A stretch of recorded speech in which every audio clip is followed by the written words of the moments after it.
Good morning. Mercury in Aries, and now that Mercury is in Aries, it is going to go retrograde from 2nd April. So, how the overall duration of Mercury in Aries will be is what I am going to discuss in this podcast. Aries is a sign that is very straightforward. Action comes first when it is Aries. And so when a planet like Mercury is in Aries, the person is quick to make decisions. Now whether those decisions will be right or wrong depends on the overall placement of Mercury in his or her ascendant chart. However, decision making becomes easy and quick when Mercury is in Aries. So, in this podcast, I have discussed more about the duration of Mercury in Aries and what will happen when Mercury goes retrograde in the sign of Aries. So, let's begin.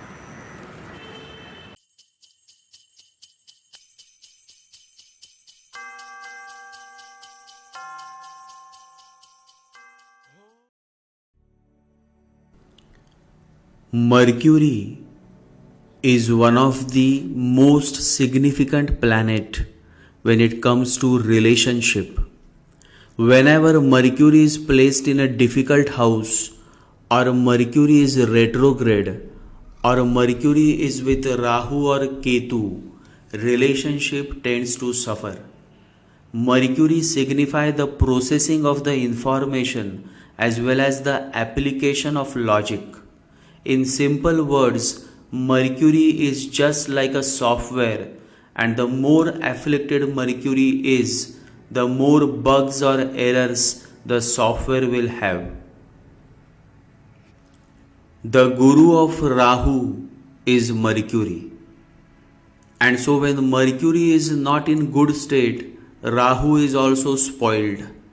Rahu signifies desire, and a difficult placement of Rahu signify low quality of desires.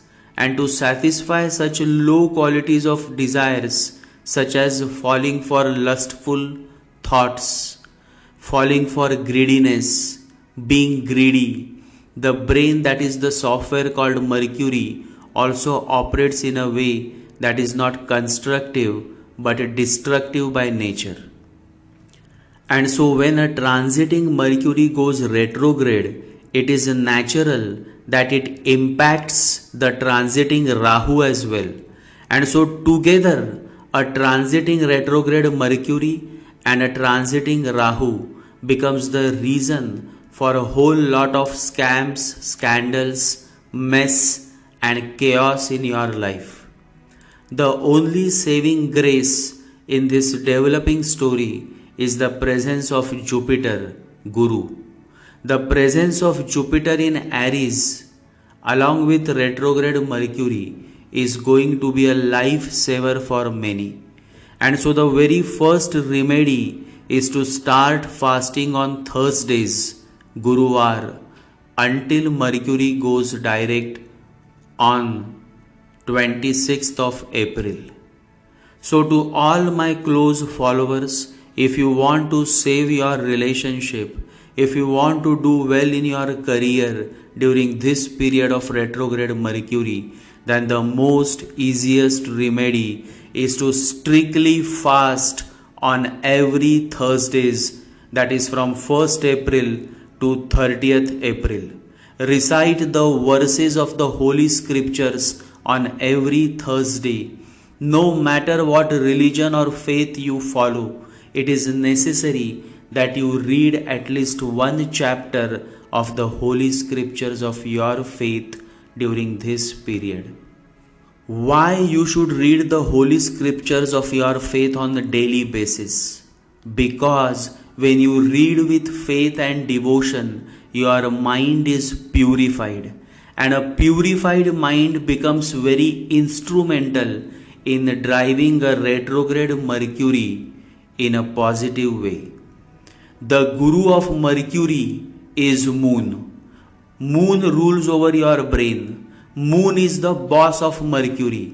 And so if you focus on purifying the mind, because moon signify mind, then your life can become a beautiful painting, a beautiful poem, a dance. There are many ways to purify the mind.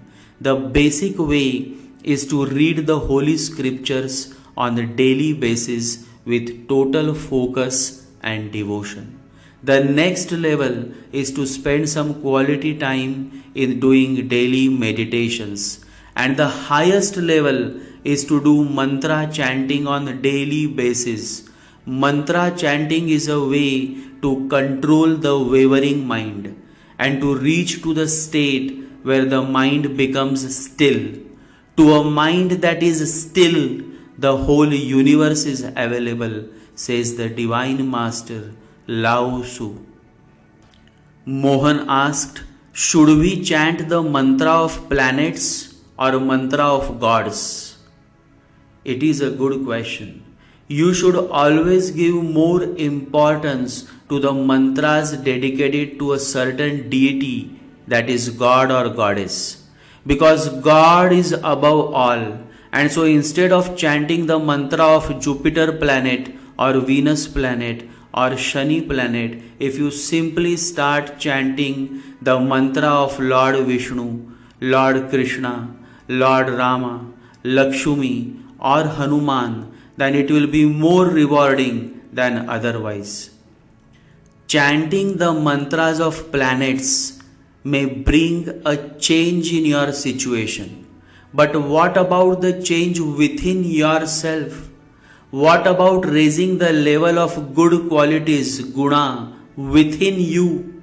And so the chanting of mantras of gods precisely bring the change within you, which is very, very important, because when you change inside out, then this self-growth remains with you even when you leave this human body. So in simple words, self-growth is possible only when you chant the mantras of the gods and goddesses.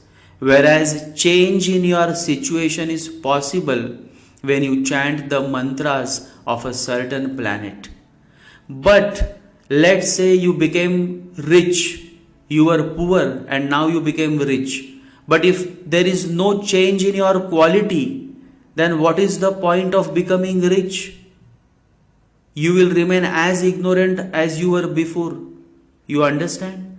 And so if you ask me, then the outside situation is always changing. And so I would always emphasize on chanting the mantras of the gods and the goddesses, because that is what brings inner transformation and leads to self-growth.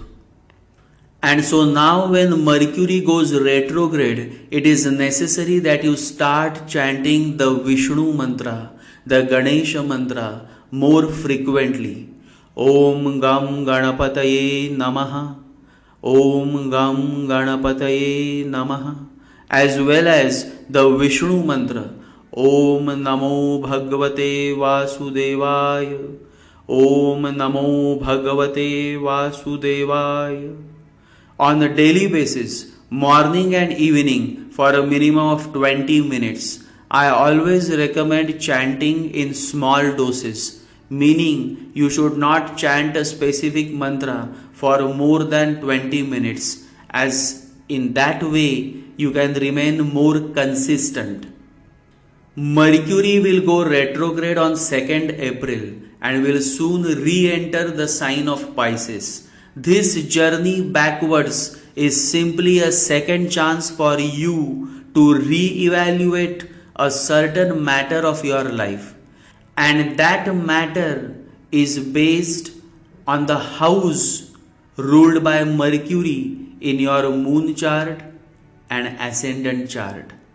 Now as Mercury goes retrograde, the two zodiac signs that will receive the maximum effect of retrograde Mercury are the signs of Gemini and Virgo. Since Mercury rules these two signs, Natives of these two signs are likely to revisit certain matters of their life in a more intense way, and it is likely that during this retrograde period, natives of these two signs may find some new insights and new details about certain matters of their life. If your ascendant is Virgo or Gemini, then some health issues may occur during this period. So you should take extra care of your health and you should control your diet. Natives born with Virgo moon or Virgo ascendant may have to face certain issues in partnership or relationship. It is likely that your partner may go through certain troubles.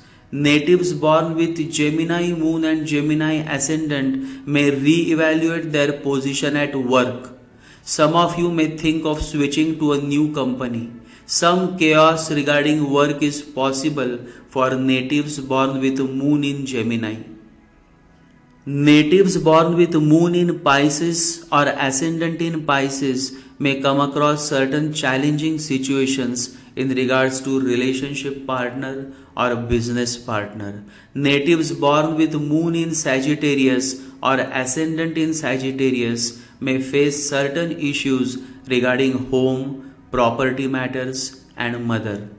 You may go through certain emotional issues during this period, so watch your mind and stay vigilant. Natives born with moon in Aries or ascendant in Aries may have to incur certain loss. Your sleep pattern may get impacted. You need to find time for relaxation, else too much stress may bring you down. Natives born with moon in Scorpio or ascendant in Scorpio should pay attention to their children. Certain creative matters of your life may now get stuck, but you can take this opportunity to revisit your creative arts, or if any project you are currently working, and this re-evaluation may help you to bring some more positive changes to your business idea or to your new project. Similarly, you need to be careful while dealing with your friends and while posting on social media. Natives born with moon in Libra or ascendant in Libra may face certain issues with in-laws. You may now get an opportunity to re-evaluate your overall current status in life. Certain issues regarding in-laws may cause some disturbances in your life. You need to revisit the matters related to money and finances, and you should see if you can bring a more positive change in your life. For students, this is a period of concern. Stay vigilant and do not indulge in any fights during this period. Natives born with moon in Cancer or ascendant in Cancer need to take care while traveling. There may be some chaos and challenges if you are going on a long travel during this period. Be careful while communicating with others, as you may be misunderstood at large, and that can cause a rift between you and your dear ones. Natives born with moon in Leo or ascendant in Leo need to be vigilant in regards to finance and money. Also, when it comes to dealing with family members, you need to be cautious as you may land in trouble. This can be a difficult period to make decisions, as you may become more confused during this period. Natives born with moon in Taurus may encounter certain challenges in regards to children. If you are a student, please stay focused, as you may get distracted, and that can lead to poor marks or poor grade in your examination. For those seeking relationship, this is not a good period to start with a new relationship. So be patient and make your move after 1st of May. Natives born with moon or ascendant in Capricorn indicates a growing interest in astrology, divination, and occult sciences. This is a period wherein your patience will be tested. You need to understand that good things take time. This is a period to introspect and realize the higher calling.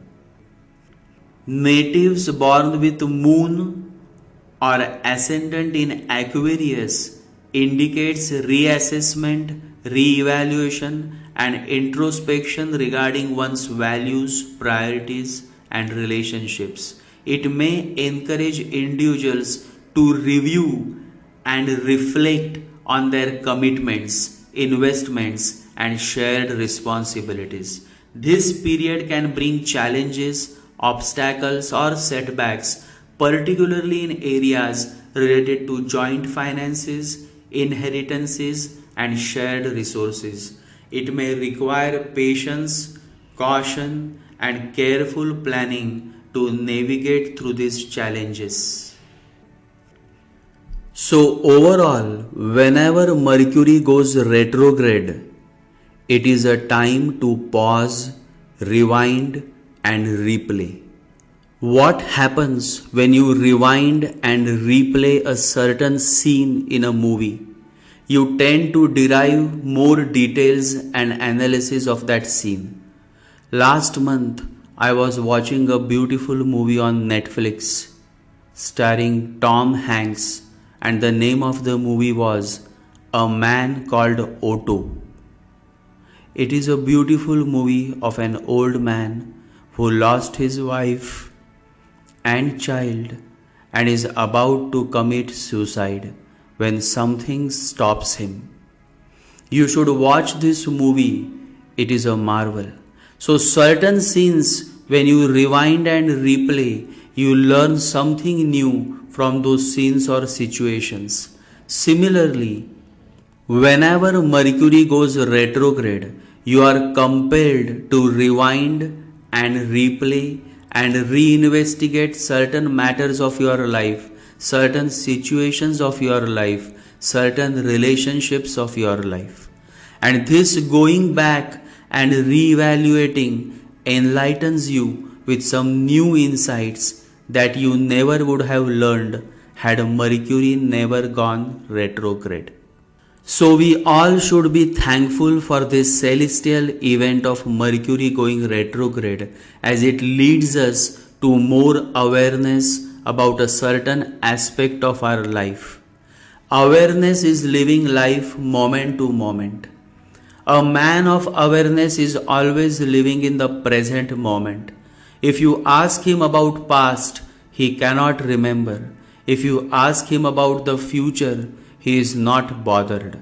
He is here and now because he is perfectly aware that life flows in the now moment. There was one such man, and he was a great Zen master. His name was Joshua. One evening in the monastery, the great spiritual master Joshua was having a cup of tea when a monk came to meet him. Joshua saw the monk and asked, "Have I seen you before?"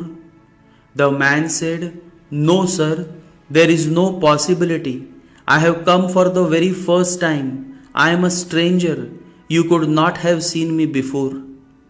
Joshua said, "Okay, then have a cup of tea." Then he asked another monk, "Have I seen you before?" The monk said, "Yes, sir, you must have seen me. I have always been here. I am not a stranger." The monk must have been a disciple of Joshua's. And Joshua said, "Okay, then have a cup of tea." The manager of the monastery was puzzled. With two different persons responding in different ways, two different answers were needed. But Joshua responded in the same way to the stranger and to the friend, to one who has come for the first time, to one who has been always there, to the unknown and to the known, Joshua responded in the same way. He made no distinction, none at all. He didn't say, "You are a stranger, welcome, have a cup of tea." He didn't say to the other, "You have always been here, so there is no need for a cup of tea." Nor did he say, "You have always been here, so there is no need to respond." The manager couldn't understand. The manager became disturbed. What is this? What is happening? This looks illogical. It's okay to offer a cup of tea to a stranger, but to this disciple who has always been here? So he asked, "Why do you respond in the same way to different persons, to different questions?" And Joshua called loudly, "Manager, are you here?" The manager said, "Yes, sir, of course I am here." And Joshua said, "Then have a cup of tea."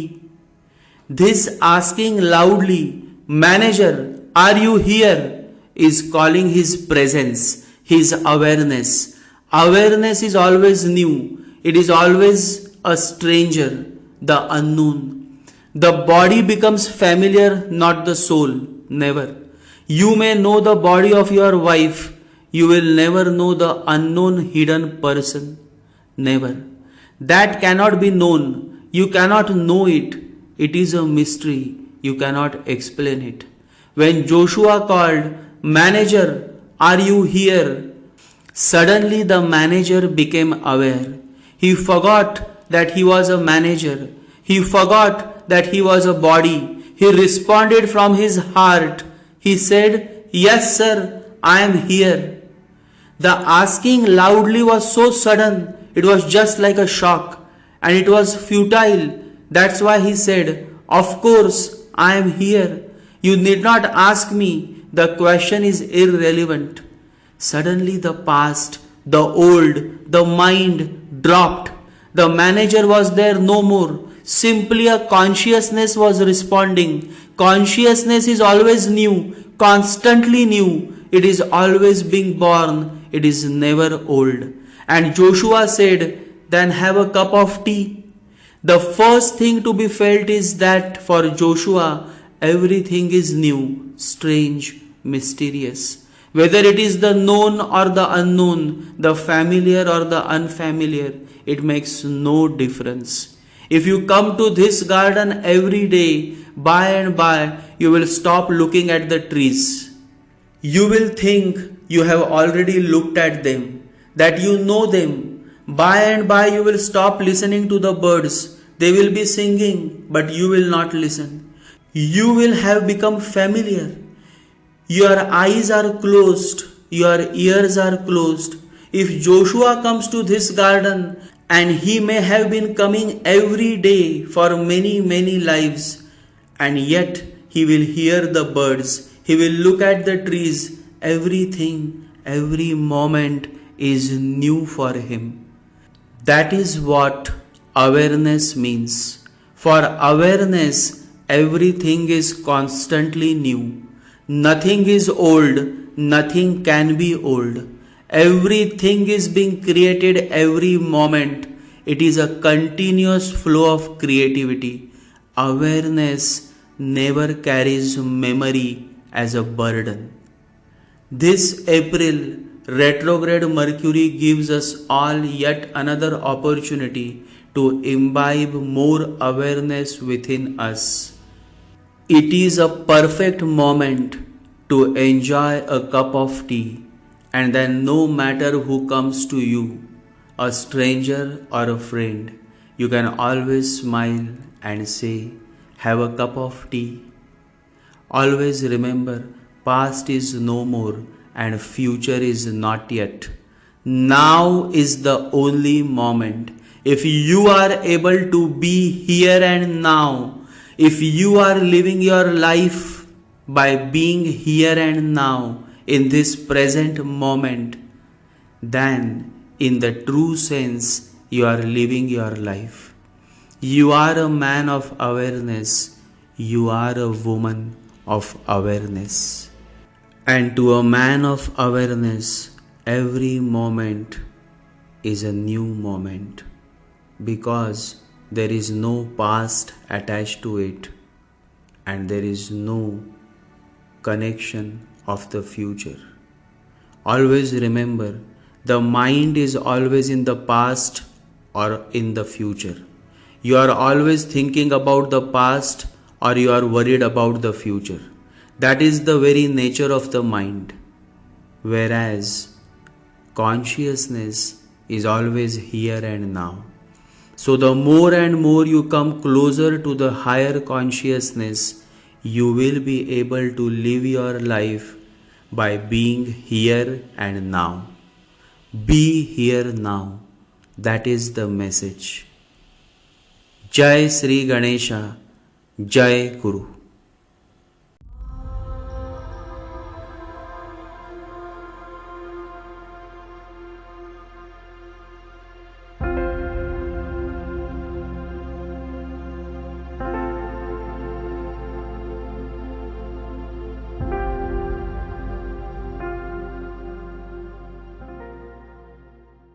Om Gam Ganapataye Namaha.